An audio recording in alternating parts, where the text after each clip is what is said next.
Allez, salut à tous pour cette petite vidéo tardive. On se retrouve aujourd'hui tout seul puisque Tilt n'est pas là. Exceptionnellement, il préfère passer du bon temps avec des amis plutôt que de faire une vidéo pour vous. Donc il est pas là, je suis tout seul. Mais on va quand même se démerder. J'ai noté 4 alt, 3, 4, c'est ça, 4 alt à aller regarder. On regardera ça, on va faire un point évident sur Bitcoin aujourd'hui. Donc écoutez, c'est parti pour ce premier épisode de Quad 9. Pour commencer, je fais un rappel qu'il y a en description plein de documentation, dont ce lexique, dont un document qui nous demande, qui montre tous les indicateurs techniques qu'on utilise. Donc n'hésitez pas à checker, on nous a encore demandé pour TD9. C'est pas dans le lexique, c'est dans le document des indicateurs qu'on utilise, donc n'hésitez pas à checker ça. Et puis voilà. Et puis également, pour ceux qui veulent rejoindre le coaching, une vidéo de présentation en vidéo. Du coup, l'hebdomadaire, on s'approche de la fin de la bougie. Donc pour l'instant, c'est un doji sur un TD9, donc ça appuie un petit peu le sentiment assez haussier qu'on peut avoir, enfin assez haussier. On va dire qu'on est quand même assez neutre, mais avec si on devait quand même faire un choix, ça serait quand même plutôt à la hausse. Donc pour confirmer, alors l'avantage c'est qu'on a deux candlestick patterns ici, enfin même trois du coup parce qu'on a deux doji, et on a ici un marteau inversé, alors que j'ai mal entouré, mais c'est la bougie 7, hein, la verte, qui doit être confirmé si on fait un close au-dessus de ce niveau-là, et ce doji du coup serait confirmé si on fait un close au-dessus de ce niveau-là. Donc confirmé à la hausse. Hein. Si on invalide en bas, c'est bien en fait, tout simplement. Voilà pour l'hebdomadaire. Ça reste quand même très neutre hein, quand on regarde en daily. On a quand même un beau range hein, qu'on a déjà dessiné et vu plusieurs fois. On a aussi une harmonic pattern qui est quand même du coup bullish, pardon, et donc une bat. Tilt, on a déjà parlé. Donc oui, c'est plutôt bullish. Maintenant, il faudrait quand même casser des niveaux. Casser. On verra tout à l'heure en H4. Quoique ça va se voir aussi en daily. Mais on a pour l'instant toujours une compression. On a des lower high, hop, comme ceci, donc on a des flots de plus en plus bas. Et à l'inverse, on a des higher low. Du coup, je me suis pas planté, donc on a voilà, une espèce de compression comme ça en triangle. Donc faut juste attendre. Et en H4, on va bien du coup un certain range. Donc burn basse, burn haute. Tant qu'on est là-dedans, ça ne sert à rien de penser avoir une direction franche d'un côté ou de l'autre. Hein. Pour moi, c'est juste un range, donc les ranges se traitent, bien sûr, pas de problème. Mais pour viser une cassure, pour aller viser les 50 000 ou viser dans les 25 000, pour l'instant, c'est un peu trop tôt. En tout cas, on n'a pas les confirmations. Il faut casser. Il faut casser, et vous l'avez déjà vu, on en a déjà parlé. Ça monte encore sur les open interest, donc ça charge vraiment en termes de position, que ce soit à l'achat ou à la vente. On ne peut pas en soi le savoir, mais quoi qu'il en soit, ça a l'air quand même de bien charger. Et si on casse un des niveaux, type ce niveau-là, bordel. Que je mette une couleur. Donc hein, ce niveau-là, tous ces niveaux ici. Si on casse ça, ça risque vraiment d'avoir une grosse impulsion à la hausse. Et puis pareil, hein, si on casse ces niveaux-là, ça risque de donner un mouvement fortement baissier. Donc attention, ça risque d'être très très piégeux. On range pour l'instant. Mais je m'attends honnêtement à un moment donné à une forte volatilité. Difficile de dire quand. Certains nous posent souvent la question, mais on ne peut pas savoir hein, prévoir essayer de deviner le temps. En trading, c'est très très compliqué. Tellement c'est piégé, en fait, il faut juste accepter que tu ne peux pas savoir. Et puis faut être patient, en fait, c'est tout. Donc voilà, ça monte pas mal en position. On a un funding qui est quand même très négatif, donc c'est pour ça que je pense qu'on a quand même plus de chances d'aller au nord, puisque si une majorité des gens short, et ben il y a du coup beaucoup de liquidité au-dessus, des stop loss, des prix de liquidation, et du coup ça entraînerait un effet cascade. Et donc un peu des cours, mais bon, ça, on n'a pas encore, comment dire, la preuve à 100%. Puisque comme je l'ai dit, hein, il faudrait vraiment qu'on casse des niveaux un peu plus hauts. Donc voilà, si je devais faire un choix, je serais plus haussier que baissier ici. Mais en soi, ça reste quand même assez neutre. De manière générale, tant qu'on casse pas, tant qu'on confirme pas, d'un côté ou de l'autre, il n'y aura pas de réelle tendance qui va se dégager de ce range. Voilà pour Bitcoin. Que je réfléchisse. Je crois que j'ai pas grand chose d'autre à ajouter. Sur le 1 heure, non, il n'y avait rien d'autre. Il n'y avait rien d'autre. Donc écoutez, voilà pour Bitcoin, ça change pas grand chose par rapport au jour précédent, on tient toujours le même discours, mais parce qu'on range en fait. Si, il y a quelques jours, je vous avais dit, c'était quand on est dimanche là. C'était vendredi, du coup, j'avais dit que si jamais je voulais jouer l'achat, je tendrais plutôt un retracement sur le 50 ou 60%. Et on a retracé à 50%, donc hein, typiquement, si je voulais faire ça, et viser du coup, j'ai enlevé le Fibo, où il est passé. pour viser le 50%, on aurait un risk-reward un peu plus intéressant déjà. Hop, si on met ce niveau-là, voilà, ça nous fait quand même 3 de risk-reward. Donc pour ceux qui ont pris le trade, bah GG.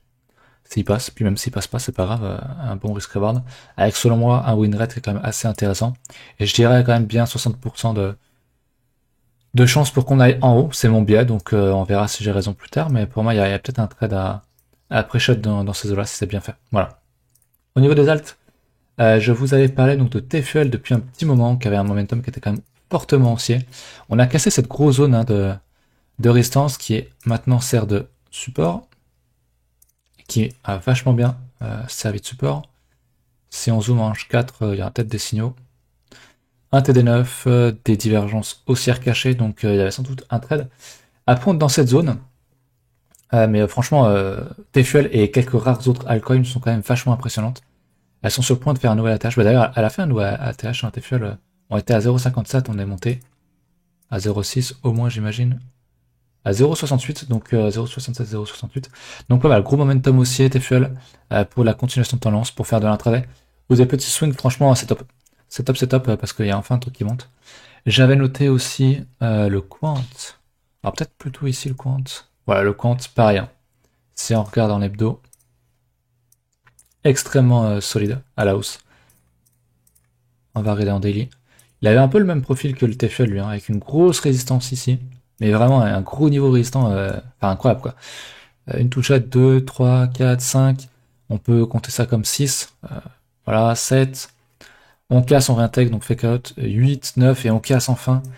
Franchement, ça c'est des résistances qui cassent qu'on veut vraiment voir quoi. Pour se repositionner. Le Vegas Daily qui fait le taf. Maintenant on va zoomer en H4. Idéalement, on essaie de revenir chercher la zone. Hein. Alors, il me la dessine plus. Super. Ça devait être quelque chose comme ça, quoi. Ça devait être quelque chose comme ça. Donc, idéalement, on retourne dans cette zone pour aller chercher un achat. Après, on a déjà fait un retag ici, donc c'était peut-être la meilleure entrée à avoir maintenant, mais pour moi, c'est quand même très très bullish. Hein. Je veux dire, ce qu'on fait en daily. C'est quand même pareil, on casse une sacrée zone.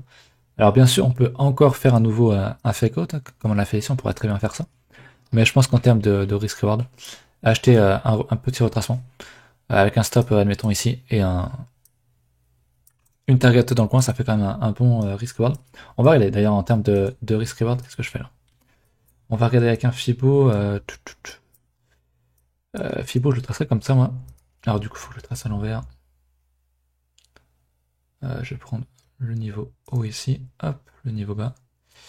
Et du coup, la target, bah voilà, elle est quand même très très large. Hein. Si je prends un achat, même au cours actuel, avec un stop très serré. J'ai enlevé un truc que je n'avais pas enlevé, je crois. Yes. Avec un stop très serré, ça serait aller sous ces plus bas là. J'ai enlevé ça. J'ai enlevé tous mes dessins dégueulasses là. Hop, hop. Et du coup, un take profit à 179, ça nous fait un risk reward de 7, ce qui est monstrueux. Ce qui est monstrueux, ce qui est quand même aggro, hein, parce que si jamais on fait un fake out, bah on ira chercher le stop loss. Maintenant, comme le risk reward est très important, on peut le mettre là honnêtement, pour être sûr de ne pas se faire sortir sur une mèche. Ça fait quand même 4,5 de risk reward, c'est quand même monstrueux. Donc pour moi, c'est un truc qui potentiellement pourrait se prendre. Intéressant en tout cas. J'aime beaucoup ce genre de trade, vraiment gros momentum hein, sur certaines alts, c'est assez impressionnant. Et c'est ce qu'on veut voir, donc c'est bien. C'est bien, c'est bien. On m'avait proposé sur le Discord aussi ACS, donc j'imagine que c'est ça, Acryptos, je connais pas. Alors lui déjà qui a beaucoup moins d'historique. En linéaire, on a retracé en dessous des 88.6, donc franchement là c'est une zone désert hein, si on veut faire du DCA. Pourquoi pas, petit à petit, mais il n'y a aucune structure, il n'y a rien, donc éventuellement si tu te dis ok je suis intéressé par ce truc là, si t'avais prévu de mettre une certaine somme, tu mets genre je sais pas 20% ici ou 25%, t'attends qu'on fasse une structure, tu remets encore un peu, si on recasse encore un niveau, tu remets encore un peu, ou si on refait un plus bas, t'attends qu'on fasse une structure un peu en dessous et tu remets. Faire du DCA quoi. Mais le truc a tellement retracé que ça peut être worse si on pense qu'il va y avoir une nouvelle, enfin la suite de la alt season, donc voilà. Mais en l'état, il n'y a pas de structure, donc c'est quand même très greedy de prendre quelque chose ici. En linéaire, en logarithmique, pardon, on est sur le 50% là bientôt. Donc pourquoi pas aller chercher le 61.8. Mais ça nous ferait quand même retracer pas mal. Donc voilà, pour l'instant, il y a rien. Honnêtement, il y a rien. Je sais pas s'il y a une divergence ici, j'ai pas mes indicateurs ici. Mais pour l'instant, c'est quand même très aggro. Mais pour faire du dessert, encore une fois, pourquoi pas. Et enfin, on avait le AVE, ou AVE, je sais pas comment vous le prononcez, dites-moi ça en commentaire. Je me suis toujours posé la question, est-ce qu'on dit AVE, AAVE, ou AVE, ou AV, je sais pas, il y a des gens qui utilisent un peu de toutes les manières selon les langues aussi. Alors, petit fibo déjà, en linéaire, 61.8, donc c'est un niveau qui marche bien, qui peut être P. Après, on casse quand même un gros niveau de support ici, hein, tout ça là. Faudrait quand même le réintégrer là, je vais le laisser sur ça d'ailleurs. Si on réintègre ça, ça pourrait être pourquoi pas un achat. On est dans le Vegas Daily, on le voit pas très bien, mais il y a une EMA ici. Une autre là. Donc on commence à réintégrer, c'est bien. Maintenant je vois le 0,886 qui est pile sur un gros niveau là. Après, on n'ira pas forcément. Mais j'aime moins celle-là quand même. Elle a quand même une moins bonne tête. Elle a quand même une moins bonne tête, on va retourner en log. Euh, En signal bullish, moi j'aimerais qu'on fasse ça, hein. J'aimerais qu'on fasse des structures comme ça, que je paye un retour sur ce niveau-là une fois qu'on l'a réintégré. Ou alors carrément une cassure de ce gros niveau de résistant là que je vais essayer de tracer le plus droitement possible, mais on voit, hein, c'est un niveau qui a quand même bien marché ici. Donc ouais, pour moi si on casse ce niveau-là, c'est direction ATH, et etc. etc. Mais voilà, j'attendrai vraiment qu'on casse des niveaux pour acheter ce truc-là. Ou encore une fois, faire du DCA, mais là après, voilà, c'est chacun sa stratégie. On peut commencer à faire du DCA ici, pourquoi pas. Mais il faut avoir un plan bien fixe, hein, parce que le truc pourrait très bien tomber recherché à 192, donc faire un bon moins 50%, pas loin. Moins 30, pardon. Donc attention à ça, n'achetez pas aveuglément toujours. Toujours la même histoire, voilà, j'ai fait mes 4 alts, on va regarder un petit peu si ça bouge de mon côté. Bah rien du tout. Je sais que beaucoup paniquent si on regarde hein, le Walton qui est toujours le truc qu'on prend en référence. Pour l'instant pas de problème, hein, on a un TD8 en hebdo, en mensuel on l'a pas fait de plus bas. Il faut par contre, hein, bien évidemment, d'ici du coup 15 jours, 17 pour être précis, faut pas qu'on close en dessous de ce niveau-là. Il faudrait qu'on close bah, soit ici, hein, dans la zone verte en tout cas, ou alors carrément plus haut, ça serait bien. Mais voilà, ce qui me ferait dire que le scénario est invalidé, potentiellement, c'est si on casse à ce niveau-là, en clôture sur cette bougie mensuelle. On n'en est pas du tout là, donc on a le temps. Très honnêtement, on a le temps, toutes les altes ont un peu la même gueule. ACT qui est toujours en train de range comme jamais. Donc voilà, pour faire du DCA, commencer à construire son portefeuille, réfléchir à comment entrer en DCA ou autre, à comment est-ce qu'on va sortir aussi, qu'est-ce qu'on attend. C'est le bon moment pour construire son portefeuille. Donc voilà, la vidéo fait que 10 minutes, j'ai été très très rapide, évidemment, je suis pas avec Tilt. On va essayer de regarder un peu plus sur l'intraday. J'avais éventuellement une vague de Wolf, mais je pense qu'on la fera pas. Qu'est-ce qu'on avait? On a quand même un bon price action ici, hein. Si on repasse au-dessus des 36 000, là je pense qu'on pourrait aller chercher un nouveau plus haut. Si on casse cette résistance là. Et en H4, bah si en H4 on vient à faire un nouveau plus haut ici, on casserait un petit peu, j'ai envie de dire, la dynamique intra-range. Donc on ferait un nouveau plus haut. Pourquoi pas un nouveau plus haut ici? Donc ouais, je pense que si on revient ici, il y a de fortes chances qu'on casse ça et qu'on aille chercher, qu'on aille taper la résistance. Donc à suivre, mais j'ai l'impression quand même que le range commence à s'orienter peut-être un peu plus bullish. Ce qui n'est pas le cas, il faudrait vraiment qu'on casse ces niveaux-là. Donc on casse les 38 000 quelque chose là, 38 500. Et puis ça serait quand même plutôt bon signe. Donc voilà, j'espère que la vidéo vous a plu. N'hésitez pas à vous abonner si vous ne l'êtes pas. À me poser en question en commentaire si jamais vous avez des questions, des altcoins à regarder pour les prochaines vidéos. Et puis bien sûr à nous rejoindre sur le Discord. Sur la formation, enfin sur le coaching, si vous avez des questions, n'hésitez pas, que ce soit en commentaire ou sur le Discord pour ouvrir un ticket, il n'y a pas de problème.